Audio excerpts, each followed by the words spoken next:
उत्तर प्रदेश की राजनीति बहुत दिलचस्प हो गई है। आज यूपी के मुख्यमंत्री योगी आदित्यनाथ ने गोरखपुर से नामांकन कर दिया। राजनीति के जानकार उनकी जीत सुनिश्चित बता रहे हैं, लेकिन सवाल सिर्फ योगी आदित्यनाथ के जीतने का नहीं है, बल्कि पूरे उत्तर प्रदेश में उनकी परफॉर्मेंस का है। और खास तौर पर पूर्वी उत्तर प्रदेश में योगी आदित्यनाथ से बहुत बड़े करिश्मे की उम्मीद की जा रही है, क्योंकि बीजेपी के लिए वक्त और हालात की यही जरूरत है। कैसे? सबसे पहले ये समझिए, उत्तर प्रदेश के राजनीतिक समीकरण को समझिए। पूरे उत्तर प्रदेश में विधानसभा की 403 सीटें हैं, जिनमें से पूर्वांचल में 130 है और पश्चिमी उत्तर प्रदेश में 136 सीटें हैं। इन दोनों ही क्षेत्रों में आप देखिए, जो पीला भाग है, इन दोनों ही क्षेत्रों में विधानसभा की 266 सीटें कुल मिलाकर हो जाती है। बीजेपी ने पिछली बार इन दोनों इलाकों में बम्पर जीत हासिल की थी और उसे सिर्फ इन्हीं इलाकों से बहुमत मिल गया था। पूर्वांचल से बीजेपी और उसके गठबंधन को 100 सीटें और पश्चिमी उत्तर प्रदेश से 109 सीटें मिल गई थी, यानी कुल मिलाकर 209। जबकि बहुमत के लिए आपको कितना चाहिए? 202 सीटें। इसके अलावा भी उत्तर प्रदेश में अवध है, बुंदेलखंड क्षेत्र है। अवध में 118 और बुंदेलखंड में है 19 सीटें। लेकिन अभी हम इनकी बात नहीं कर रहे हैं, अभी हम दो क्षेत्रों की बात कर रहे हैं, पश्चिम और पूरब। यानी अगर बीजेपी इस बार भी पूर्वांचल और पश्चिमी उत्तर प्रदेश में इस प्रदर्शन को दोहरा ले तो वो आसानी से सरकार बना लेगी। लेकिन बीजेपी की राह इस बार इतनी आसान नहीं लग रही है, क्योंकि किसान आंदोलन की वजह से पश्चिमी उत्तर प्रदेश में उसे कड़ी चुनौती मिल रही है और पूर्वांचल में भी अखिलेश यादव का गठबंधन है, जिसकी वजह से सीटें कम होने के पूरे चांसेस हैं। और इसीलिए बीजेपी ने मुख्यमंत्री योगी आदित्यनाथ को गोरखपुर से चुनावी मैदान में उतारा है, ताकि उनकी मौजूदगी का असर जो है वो आसपास की तमाम सीटों पर दिखे। इसका असर दिख भी रहा है। सी वोटर का सर्वे आपके सामने रखूंगी। उसमें जब ये पूछा गया कि योगी के चुनाव लड़ने से पूर्वांचल की सीटों पर असर होगा क्या, तो 49% लोगों ने, 49% लोगों ने हाँ में जवाब दिया। ना कहने वाले 37% थे और 14% ऐसे थे जिनको पता नहीं था, जिनके पास कोई जवाब नहीं था। इसीलिए ये पूछा जा रहा है कि बीजेपी क्या पश्चिम की सीटों की भरपाई पूर्वांचल से, पूरब से कर पाएगी? मास्टर स्ट्रोक की कवर स्टोरी आज इसी पर है।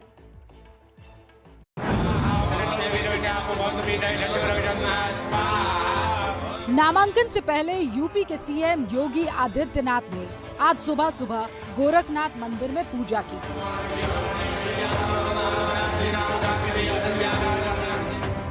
बीजेपी के लिए ये बहुत बड़ा दिन था, इसीलिए खुद गृह मंत्री अमित शाह उनके नामांकन के लिए पहुंचे। अमित शाह का स्वागत करने के लिए खुद योगी आदित्यनाथ एयरपोर्ट पर गए थे। अमित शाह आए तो योगी ने भगवा गमछा पहनाकर उनका स्वागत किया। अमित शाह एक एक करके बीजेपी के नेताओं से मिले। कुछ नेताओं ने श्रद्धा अनुसार उनके पैर भी छुए। एक एक गुलाब का फूल भी उन्हें दिया गया। इसके बाद योगी आदित्यनाथ और अमित शाह दोनों गोरखनाथ मंदिर पहुंचे, जहां अमित शाह ने भी मंदिर में पूजा अर्चना की।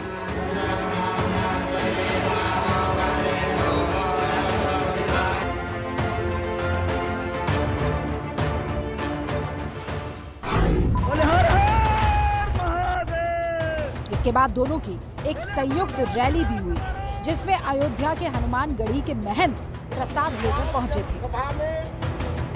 अयोध्या से भी उनके चुनाव लड़ने की चर्चा थी, ऐसा हो तो नहीं पाया, लेकिन अयोध्या से प्रसाद आया है। अयोध्या से हनुमानगढ़ी के जो महंत हैं, राजू दास भी यहाँ पर आए हुए हैं। अयोध्या के साधु संतों ने योगी जी को स्वागत किया और नामांकन में हम लोग आए हैं। बाबा का चलेला बुलडोजर, तो गुंडा माफिया मवाली जो भागते हैं, जेल से बाहर निकलने से घबराते हैं और अब गलत कार्य करने से डरते हैं। इसके नाते हम लोग योगी जी के साथ हैं।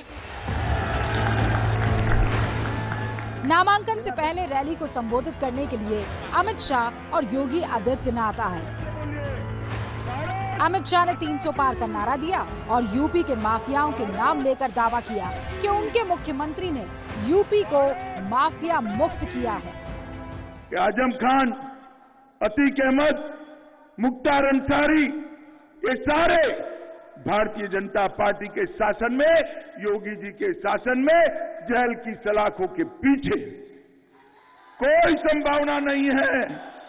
अखिलेश बाबू, कोई संभावना नहीं है। उत्तर प्रदेश की जनता बहुत सालों के बाद इनके आतंक से बाहर आ गई। जो उत्तर प्रदेश और विशेषकर पूर्वांचल और पश्चिमी उत्तर प्रदेश जो माफियाओं के लिए जाना जाता था, आज मैं भारतीय जनता पार्टी के कार्यकर्ता के नाते, देश के गृह मंत्री के नाते गर्व से कहता हूं, योगी आदित्यनाथ ने उत्तर प्रदेश को माफियाओं से मुक्त कराने का काम किया। उत्तर प्रदेश में माफिया तीन ही जगह दिखाई पड़ता है, या तो वो जेल में है, या तो वो उत्तर प्रदेश के बाहर चला गया है, या तो सपा की विधानसभा सदस्यों की सूची में दिखाई पड़ता है। योगी आदित्यनाथ ने भी दोहराया, गठबंधन 2019 में कुछ नहीं बिगाड़ पाया था, इस बार भी कुछ नहीं होगा। जब उत्तर प्रदेश के अंदर एक महागठबंधन बना था और तब भी माननीय अमित शाह जी कहते थे कि उत्तर प्रदेश में भारतीय जनता पार्टी 64 से 65 सीट से कम नहीं जीतेगी।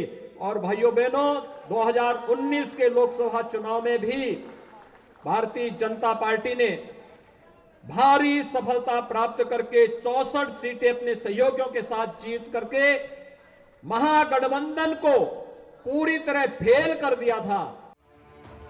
इस रैली के बाद योगी आदित्यनाथ नामांकन करने के लिए पहुंचे। अंदर सिर्फ अमित शाह, योगी आदित्यनाथ और उनके प्रस्तावक गए। अधिकारियों ने पर्चे दिए, योगी ने हस्ताक्षर किए और फिर अधिकारियों ने कागजों की जांच की। थोड़ी देर बाद नामांकन हो गया। Thank you sir. इसके बाद योगी बाहर आए और अपने प्रस्तावक को अमित शाह से मिलवाया।